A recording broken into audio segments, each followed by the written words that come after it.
Eh bien, bonjour et ravi de vous retrouver pour ce tout nouveau numéro d'Happy TV, le mag spécial vacances. Et ça commence juste après ça.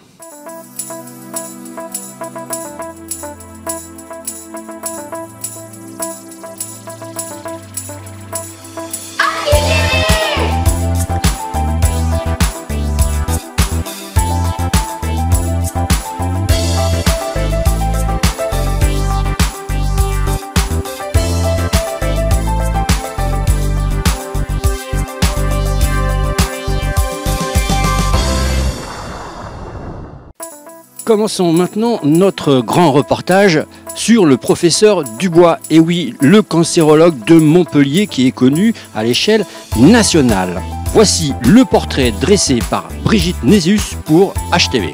Professeur Jean-Bernard Dubois, bonjour et merci de nous recevoir au siège de la Ligue contre le cancer. Donc le cancer, cette maladie qui a guidé toute votre vie, puisque vous avez été oncologue, radiothérapeute pendant de longues années, mais actuellement à la retraite et maintenant président de la Ligue. C'est ça, je suis très heureux de vous recevoir ici et j'ai été effectivement dans cet établissement, le Centre anticancéreux de Montpellier, depuis 1972 et je suis oncologue radiothérapeute depuis cette date-là. J'ai été directeur de cet établissement pendant 14 ans et professeur à la faculté de médecine pendant 39 ans.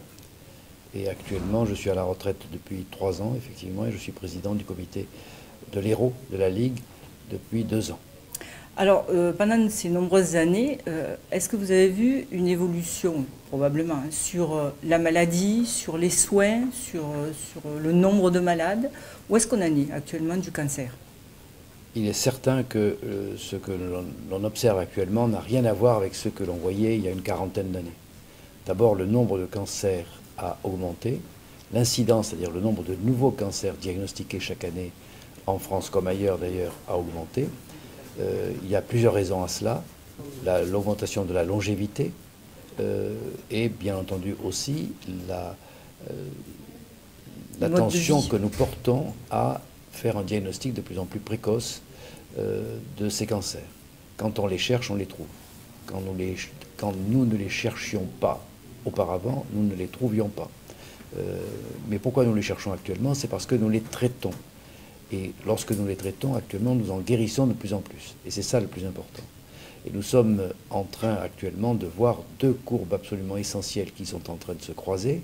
La courbe de l'incidence des cancers qui augmente et la courbe de la mortalité par cancer qui se stabilise ou même qui diminue. Donc au moment où le nombre de cancéreux augmente, le nombre de décès par cancer diminue. Ce qui est très important, cela veut dire quoi? Deux choses. Premièrement, c'est qu'on les diagnostique à des stades de plus en plus précoces. Et deuxièmement, que nous les traitons de plus en plus efficacement. Et puis il y a une troisième chose qui peut intervenir dans la réduction de la mortalité par cancer, c'est la prévention.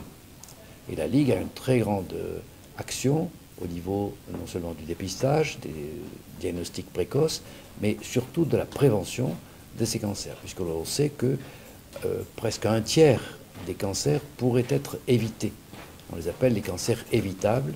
Ces cancers-là sont dus effectivement à notre mode de vie, à notre comportement, aux différentes addictions auxquelles nous nous soumettons. Et cela, c'est une des actions très importantes de la Ligue, parmi les tant d'autres que nous soutenons. Alors, vous parliez d'évolution. Est-ce qu'on a un taux de guérison donc, qui augmente, mais est-ce que c'est de la guérison définitive ou est-ce que ce sont plutôt des temps de rémission qui augmentent? Alors, le temps de rémission augmente de manière absolument spectaculaire. Le nombre de guérisons augmente également. Mais il n'empêche que nous avons encore malheureusement un trop grand nombre d'échecs. Et ces échecs-là sont dus à des récidives ou à des métastases de tumeurs qui sont plus agressives. Mais actuellement, le champ de ces tumeurs agressives et l'agressivité de ces tumeurs-là diminue du fait de la précocité des diagnostics, de la surveillance post-thérapeutique immédiate qui se prolonge également pendant des mois ou des années, et également par l'augmentation de l'efficacité des traitements.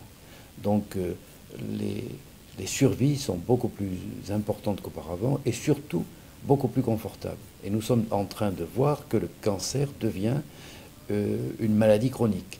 nous sommes en train de transformer cette maladie en une maladie chronique. Effectivement, on peut être amené à conserver des cellules cancéreuses dans son organisme après un traitement d'un cancer, mais cela n'influence pas la mortalité, n'a pas d'incidence sur la mortalité, et surtout n'influence pas le mode de vie.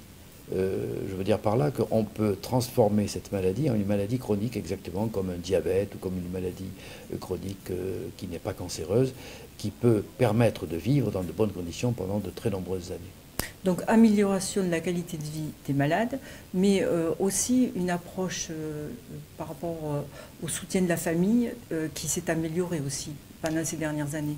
Il est certain que cette approche-là, approche psychologique pour le patient et également pour son entourage, la famille, c'est quelque chose qui est relativement neuf, je dirais. C'est-à-dire c'est à peu près, cela fait à peu près 10-15 ans que nous nous préoccupons de ce genre de problèmes de manière institutionnelle. Autrefois, les médecins, bien entendu, prenaient en charge l'aspect psychologique des patients, l'aspect psychologique de l'entourage, l'impact que cette maladie pouvait avoir sur la famille. Mais actuellement, nous le faisons de manière beaucoup plus officielle, je dirais, et plus institutionnelle, avec des professionnels paramédicaux, des psychologues, des assistantes sociales, des infirmières spécialisées qui permettent aux médecins d'avoir une prise en charge beaucoup plus globale, beaucoup plus efficace. D'accord. Alors, au niveau des actions, des missions de la Ligue, donc il y a cet aspect accompagnement des malades, mais il y a d'autres actions importantes, des missions essentielles de la Ligue. Il y avait, jusqu'à une période très récente, 3 grandes missions qui sont les 3 grandes missions de la Ligue qui avaient été définies il y a 100 ans, puisque je vous rappelle que la Ligue fête cette année, en 2018, son centenaire de sa création.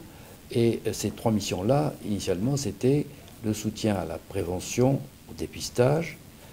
Deuxièmement, les aides sociales aux patients, qui peuvent aller jusqu'à des aides financières ponctuelles, mais qui sont très utiles pour les patients et leurs familles. Et troisièmement, le soutien à la recherche. Ça, c'est très important. C'est à peu près 50% de nos ressources qui sont consacrées à la recherche. La Ligue reste le premier financeur privé associatif pour la recherche sur le cancer. Et on vient d'y ajouter, il y a quelque temps, un 4e volet qui est l'aspect sociétal. La Ligue maintient son rôle de soutien aux patients et à l'entourage par une prise en charge sociétale beaucoup plus globale de l'ensemble des phénomènes. Et la Ligue se positionne et s'est positionnée très récemment sur des problèmes de société très importants comme le retour à la vie normale, le droit à l'oubli, les impacts économiques, médico-économiques que peuvent avoir les innovations pharmaceutiques. Et je fais référence en particulier à la position de la Ligue sur le coût des médicaments innovants qui est extrêmement élevé. La Ligue a son mot à dire, elle l'a dit, et elle a fait influencer, elle a fait modifier certaines positions officielles concernant la fixation du prix des médicaments innovants. Donc c'est un rôle qui est très important de la Ligue, et ce 4e volet sociétal est une voie nouvelle, mais qui incontestablement va positionner la Ligue sur un plan beaucoup plus, je dirais, civique qu'il ne l'était auparavant. Alors, les dons sont combien en pourcentage, en gros, du budget de la Ligue? Les dons et les manifestations représentent à peu près 40% du budget de la Ligue, en termes de ressources. Donc c'est très important. C'est très important. Et nous sommes actuellement dans une situation disons, de recherche, de stabilisation de ces dons, et c'est au moins que nous n'ayons pas dans les années à venir une perte au niveau de ces dons, parce qu'on sait que les temps sont difficiles, que nous avons beaucoup de concurrence sur le plan du recueil des dons auprès de la générosité du public. Le public est très sollicité, nous le savons. Il y a des concurrences pour des grandes causes, mais le cancer reste tout de même, je crois, une très grande cause. D'où votre réponse positive à la participation de la Ligue sur l'événement qui va se passer à Palavas au mois de novembre, la Belle de Palavas. C'est cela. Le dimanche 18 novembre 2018, nous organisons en co-organisation avec la municipalité de Palavas, la Belle de Palavas, qui est une marche ou une course pour ceux qui veulent courir de 4 ou 5 km dans la commune de Palavas, avec le soutien des bénévoles de la Ligue qui va nous organiser, avec également le soutien de professionnels qui sont là pour nous aider dans l'organisation, parce que nous, la Ligue, nous sommes des médecins, des bénévoles, nous ne sommes pas les organisateurs d'événements. Ces événements-là ont besoin d'être professionnalisés, et nous avons incontestablement un soutien très efficace qui nous permet d'organiser dans les meilleures conditions cette manifestation. Et nous espérons que ce 18 novembre, nous aurons beaucoup de personnes qui peuvent venir participer à cette manifestation. Nous invitons tous les sportifs, mais pas uniquement, tous ceux qui se sentent concernés par la cause du cancer. Et nous attendons beaucoup de coureurs, de marcheurs qui peuvent venir individuellement, qui peuvent venir en famille. Nous sommes très sensibles à l'intergénérationnel. On peut voir dans certaines manifestations de la Ligue plusieurs générations qui viennent, les parents, les enfants, et nous espérons qu'à Palavas, nous aurons ce genre de participation. Et le sport, ça fait partie des mesures préventives? Le sport est absolument une mesure préventive essentielle. L'activité physique est absolument essentielle pour la prévention du cancer, mais également la prévention de beaucoup de maladies fréquentes, comme les maladies cardiovasculaires, certaines maladies métaboliques comme le diabète et l'obésité, et tout se rejoint.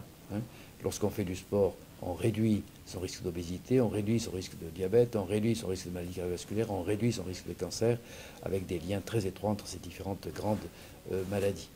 Quand vous associez maladie vasculaire, cardiovasculaire, maladie métabolique et cancer, vous avez à peu près 85% des causes de décès dans notre société. Très bien. Eh bien, écoutez, on va tous venir courir à vos côtés à la Belle de Palavas. Nous y attendons. Merci, professeur. Merci.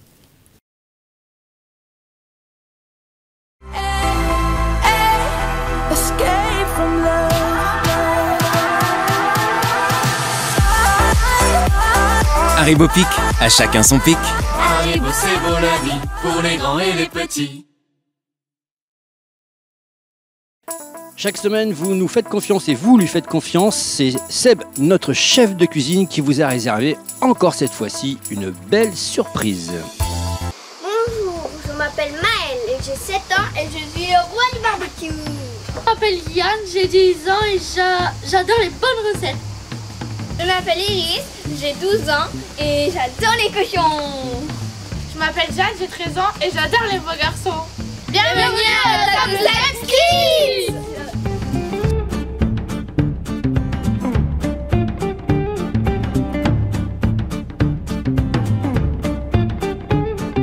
Aujourd'hui, nous allons faire des tapas. Aujourd'hui, nous allons tous faire une recette différente de tapas. Aujourd'hui, je vais faire des tartines de tomates au serrano. Pour cela, il faudra du pain, des tomates, de l'ail, du jambon serrano, de l'huile d'olive, du sel et du poivre. Pour commencer cette recette, il faudra couper le pain en tranches.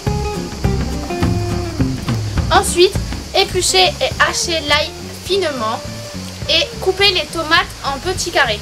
Ajoutez l'ail dans les tomates.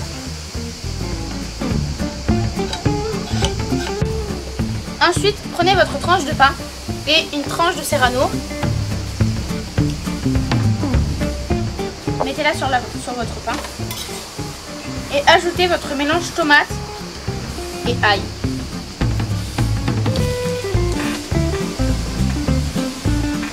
Il ne reste plus qu'à déguster.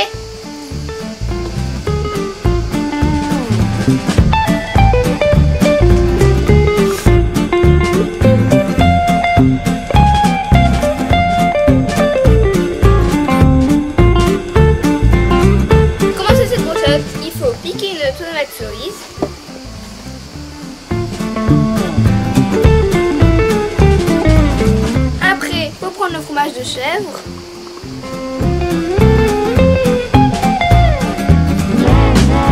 Après, vous prenez un morceau de chorizo, vous pliez en deux. Et après, vous mettez une et vous pliez en deux. Et vous refaites la même chose.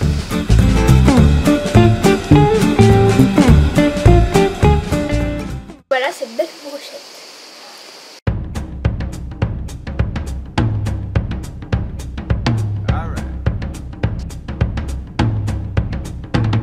Je vais vous préparer une belle salade fraîche.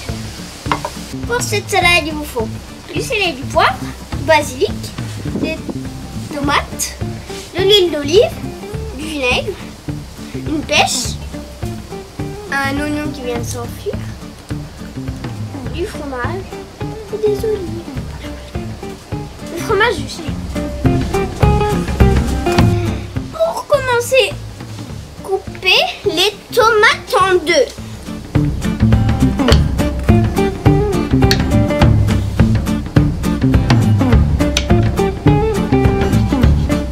Coupez la pêche en morceaux. Coupez l'oignon et rajoutez-le dans la salade. Ajoutez le basilic, le chèvre frais et les olives à l'intérieur.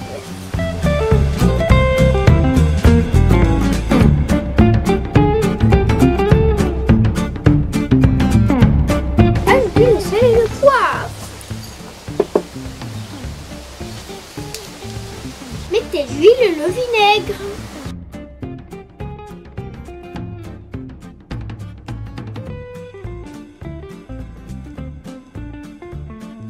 Il reste plus qu'à déguster.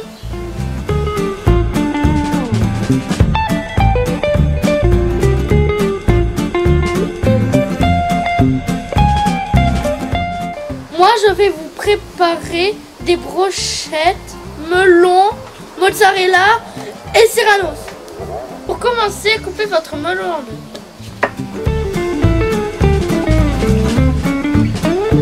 Puis faites des billes de melon. Piquez une bille de melon, de la mozzarella, une tranche de serrano,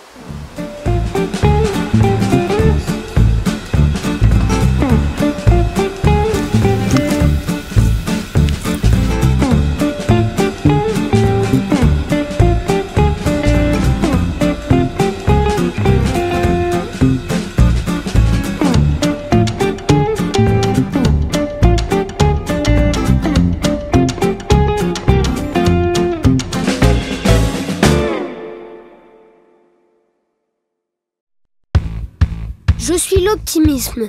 Grâce à moi, les hommes et les femmes vivent mieux et en meilleure santé. J'ai appris aux hommes à chanter et danser sous la pluie, mais aussi à en profiter pour se laver avec. Car je leur ai appris que l'optimisme sert à optimiser, à obtenir plus et mieux pour moins. Je suis l'optimisme. Je ne refuse pas de voir l'adversité, mais je refuse d'y voir une fatalité. Et voilà, PTV, c'est fini pour cette semaine. On se retrouve bien sûr la semaine prochaine pour de toutes nouvelles aventures. Profitez bien de vos vacances si vous êtes toutefois en vacances. Je vous dis ciao, à vendredi prochain. Portez-vous bien et restez curieux. Ciao.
met 4,5 tonnes à l'intérieur. 4,5 tonnes pour faire une démonstration, une connaissance de l'os depuis les balles. Sinon en moyenne pour une démonstration on met 4 tonnes.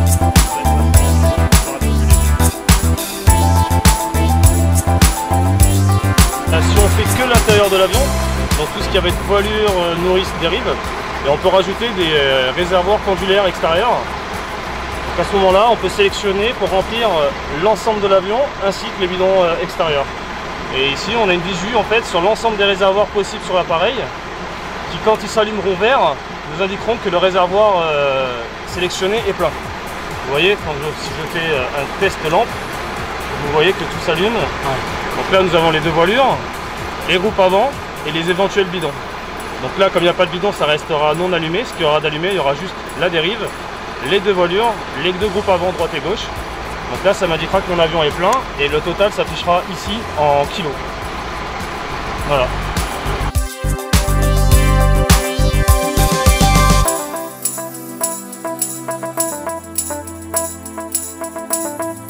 Merci à tous de nous suivre. Voici la patrouille de France et l'armée de l'air à bord du Rafale au-dessus de Palavas. Bye.